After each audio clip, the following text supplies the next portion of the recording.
Bonjour, ici David Demer, auteur du blog moirichepourquoipas.com. Alors aujourd'hui, nous allons aborder un des points les plus importants d'un investissement locatif. Il s'agit du rendement locatif ou de la rentabilité locative. Alors, qu'est-ce qu'un rendement ou rentabilité? Lorsque vous placez votre argent en banque, sur un livret ou sur un autre support, cet argent génère 2% par exemple. Donc je sais bien que dans la situation de crise que nous connaissons, il est déjà difficile d'obtenir ces 2%. Donc, si vous placez 1000 € sur ce livret pendant un an, sans y toucher, vous obtenez 1020 € à la fin de l'année. Dans ce cas, le rendement de votre placement est de 2%. Il s'agit du rapport entre l'argent qui a été généré, les intérêts, et le montant que vous avez placé, c'est-à-dire 20 sur 1000. Attention, il s'agit d'un rendement brut. En effet, vous devrez déduire au minimum de ces rendements les frais bancaires liés à votre compte et l'inflation, c'est-à-dire l'augmentation du coût de la vie. Pour faire simple, si votre rendement est de 2% et que l'inflation sur la même année est de 2% également, vous n'aurez strictement rien gagné. Au contraire, car vous aurez encore à déduire les frais de banque, ce qui signifie que vous perdrez de l'argent. Si nous reprenons le même exemple, nous avons donc le capital de 1000 €, les intérêts annuels générés de 20 €, ce qui nous produit un rendement brut de 2%, comme nous l'avons vu juste avant. Si nous partons du principe que nous avons une inflation de 2% et que les frais de banque sont de 0,2%, votre rendement net est de moins 0,2%. Autrement dit, même si votre rendement brut est positif, 2%, votre rendement net sera négatif. Vous penserez avoir gagné 20 € sur l'année et en fait, vous aurez perdu 2 €.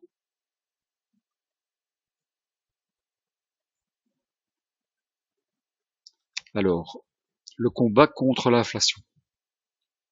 Dans le monde de la finance, chaque action que vous poserez, chaque investissement réalisé, devra être pensé en fonction de l'inflation. L'inflation sera toujours votre ennemi, un ennemi omniprésent. Si vous utilisez des supports qui ont un rendement proche de l'inflation, vous ne créerez jamais de richesse, vous ne deviendrez jamais riche. La seule façon de vous enrichir sera de trouver des rendements largement supérieurs à l'inflation. Nous allons voir maintenant qu'il est possible de trouver des rendements largement supérieurs à ceux que vous obtiendrez avec un livret en banque par exemple. L'immobilier est un excellent support contre l'inflation, car les rendements que vous pouvez en dégager sont largement supérieurs à l'inflation. Alors nous allons voir maintenant qu'est-ce que le rendement locatif d'un investissement immobilier.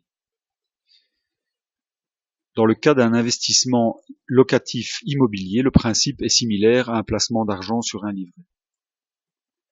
Vous achetez un bien immobilier, vous le mettez en location et vous percevez des loyers tous les mois. Si vous voulez faire le rapprochement avec le placement sur un livret à la banque, les loyers mensuels représentent les intérêts que vous percevez de votre investissement. L'immobilier a un avantage propre à lui seul, car les loyers que vous percevez sont indexés tous les ans. Cela signifie que les loyers suivent l'inflation, l'augmentation du coût de la vie. Avec ce support magnifique qu'est l'immobilier, vous ne devez déjà pas vous battre contre l'inflation. Alors, nous allons voir maintenant le calcul du rendement locatif brut. Prenons pour ce faire un exemple afin de faire plus simple. Vous achetez un appartement pour un prix de 100 000 €. Vos loyers actuels sont de 600 €. Donc, ce qui donne un loyer annuel de 7 200 €, soit 600 € par mois fois 12 mois. Et donc, vous obtenez un rendement locatif brut de 7,2%, soit 7 200 sur 100 000 €. Le rendement locatif brut est donc égal au loyer mensuel x 12 divisé par le prix d'achat total. Attention, dans notre prix d'achat sont déjà compris les frais d'agence, les frais de notaire, les frais de dossier de la banque, et les frais liés aux garanties que la banque vous demandera. Et enfin, les travaux éventuels. Donc jusque-là, c'est très simple. Cette méthode très facile de calcul de rendement locatif vous permet de calculer très rapidement si un bien que vous avez trouvé est potentiellement un bien intéressant à l'achat ou pas. Nous allons aborder maintenant le calcul du rendement locatif net. Alors, si le rendement locatif brut vous semble intéressant, vous pouvez ensuite passer au calcul du rendement locatif net.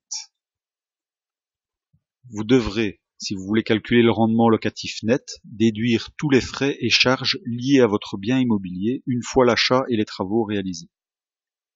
Comme par exemple la taxe foncière annuelle, les charges de copropriété qui sont non répercutables aux locataires, les assurances incendie ou assurances propriétaires non occupants, l'assurance loyer impayé éventuelle, l'assurance juridique éventuelle, vos honoraires de gestion locative d'agence immobilière, et enfin les vacances locatives, c'est-à-dire les vides locatifs. Il y en a toujours un jour ou l'autre. Pour ce faire, avant tout achat, vous devrez demander le rapport annuel et le décompte de charges de la copropriété pour les 3 dernières années. Ceci vous permettra déjà d'avoir une belle idée des frais et charges que vous devrez assumer, et qui viendront diminuer votre rentabilité. Vous vous apercevrez peut-être qu'un bien qui semblait intéressant avec un très beau rendement locatif brut ne l'est plus du tout une fois que vous calculez le rendement locatif net. En effet, dans certains cas, les charges de copropriété peuvent être tellement importantes qu'elles font dégringoler votre rendement net, comme par exemple les frais de syndic, de concierge, d'ascenseur ou encore d'entretien des abords. Dans d'autres cas, il se peut que ce soit la taxe foncière qui soit très élevée. Alors si nous reprenons notre exemple précédent, nous avons donc un appartement de 100 000 euros avec des loyers de 600 mensuels et un loyer annuel de 7 200 euros, ce qui nous donnait un rendement locatif brut de 7,2%. Si nous prenons en exemple des frais et charges divers de 1500 euros, par exemple, cela fait dégringoler notre rendement locatif net à 5,7%. Pour ce faire, nous reprenons les 7 200 euros de loyer annuel, nous déduisons les 1500 euros de charges et frais divers, que nous divisons par le prix d'achat de 100 000 euros. Nous obtenons donc un rendement locatif net de 5,7%. La formule étant, pour le rendement locatif net, loyer mensuel x 12, moins les charges, divisé par le prix d'achat total. Vous voyez donc clairement que la rentabilité nette est beaucoup moins intéressante que la rentabilité brute. Alors vous vous demandez peut-être comment augmenter le rendement locatif. Il n'y a malheureusement pas 100 possibilités d'améliorer votre rentabilité. Il n'y en a en fait que 2. Premièrement, soit vous parvenez à augmenter le loyer. Pour pouvoir augmenter votre loyer, vous pouvez par exemple faire des travaux d'embellissement qui rendront votre bien très attractif aux yeux d'un locataire éventuel. Ce sont des techniques de homestaging qui cherchent à créer l'effet coup de cœur auprès d'un locataire ou d'un acheteur potentiel. Vous pouvez également faire des travaux plus importants pour ajouter une pièce à votre bien si c'est possible. Créer par exemple une chambre dans un studio qui n'en dispose pas, ou créer une 3e chambre dans le grenier d'une maison de 2 chambres. Pour l'avoir pratiqué plusieurs fois, je peux vous assurer que cela fonctionne.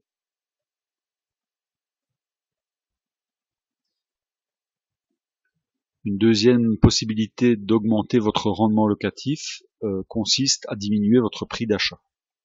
Alors pour diminuer votre prix d'achat, vous pouvez premièrement négocier avec votre vendeur en lui faisant une offre inférieure à celle demandée. Certains vendeurs sont en effet aux abois et préféreront laisser partir le bien à un prix inférieur afin de récupérer de l'argent rapidement. D'autres vendeurs par contre sont en indivision et veulent aussi récupérer rapidement du cash afin de sortir de cette indivision. Si vous parvenez à scinder un bien en 2 biens par exemple, votre rentabilité devrait exploser. Par exemple, un grand loft que vous découperez en 2 plus petits appartements.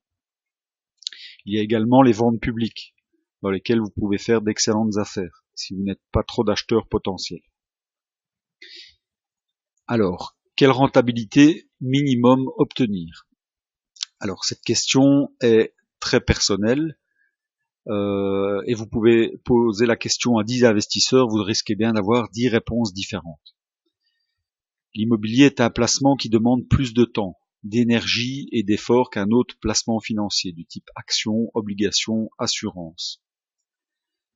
De plus, avec l'immobilier, vous avez quasiment systématiquement une vision long terme, car les crédits s'étalent sur de nombreuses années, 20 à 25 ans par exemple. Il est donc logique que vous obteniez un rendement locatif plus élevé avec l'immobilier.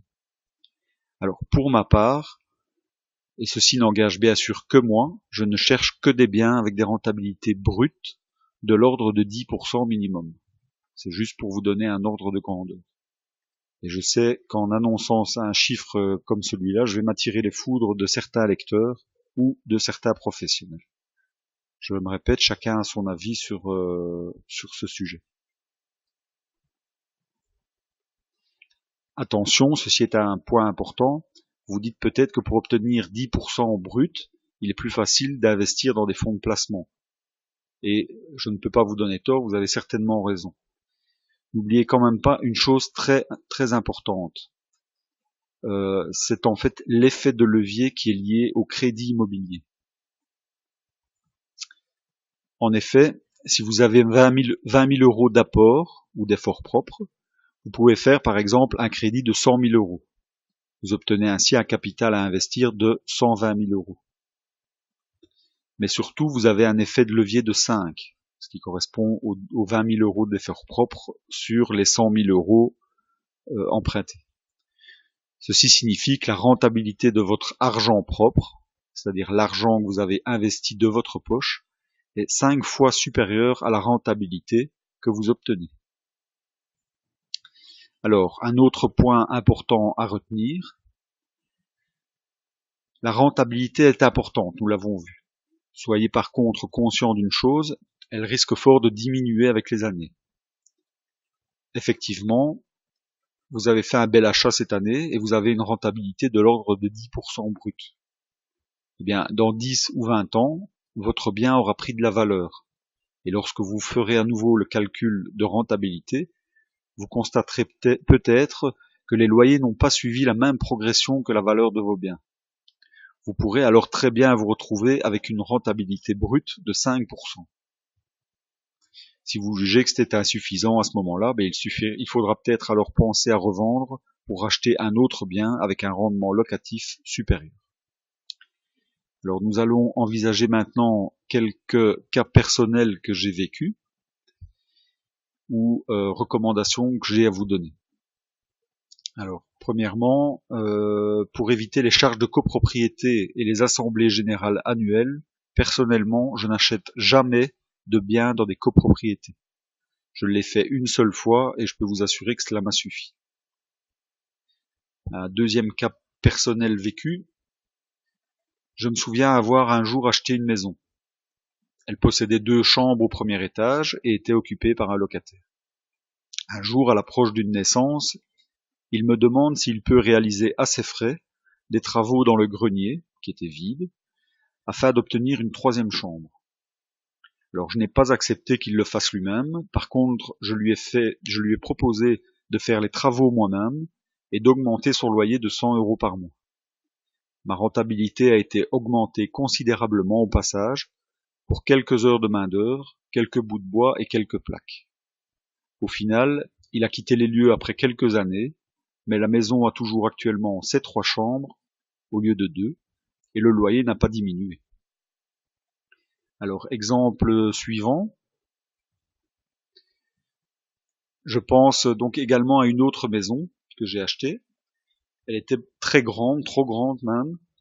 Et dans ce cas, j'ai réalisé de plus gros travaux afin de découper cette maison en 2 maisons de 3 et 4 chambres respectivement. Par là, au lieu d'un loyer de plus ou moins 900 euros, eh bien, j'ai récupéré 2 loyers de 750 euros. Attention quand même, la rentabilité a clairement été augmentée par ce découpage, mais j'ai dû emprunter beaucoup plus pour réaliser les travaux. Et enfin, quatrième et dernier cas personnel que j'aimerais évoquer avec vous, le dernier bien que j'ai acheté a été acheté en proposant une offre 25% plus faible par rapport au prix affiché. Donc les vendeurs avaient déjà reçu 2 offres avant la mienne, qui toutes les 2 étaient tombées à l'eau, faute de financement. Les vendeurs étaient en indivision, je crois qu'ils étaient 6 ou 7 frères et sœurs. Donc ils n'ont pas hésité longtemps avant d'accepter mon offre 25% plus basse. De plus, l'agence immobilière avait ce bien dans son portefeuille depuis 2 ans. L'agent immobilier m'a clairement aidé en faisant pression auprès des vendeurs afin qu'ils cèdent à mon offre. Il avait envie lui aussi de se débarrasser de ce bien et d'empocher sa commission. Alors, en conclusion, le rendement locatif est un indicateur important lors de tout acte d'achat. Nous avons vu qu'il était possible de l'améliorer par le biais des loyers, donc des augmentations de loyers, et par le prix d'achat, donc par la diminution du prix d'achat. Nous verrons plus tard, sans doute dans une autre vidéo ou un nouvel article, qu'il n'est clairement pas le seul indicateur à tenir en compte pour réaliser un bon achat immobilier. Cliquez sur le lien ci-dessous pour télécharger gratuitement le livre « 10 occasions de devenir riche avec l'immobilier locatif ».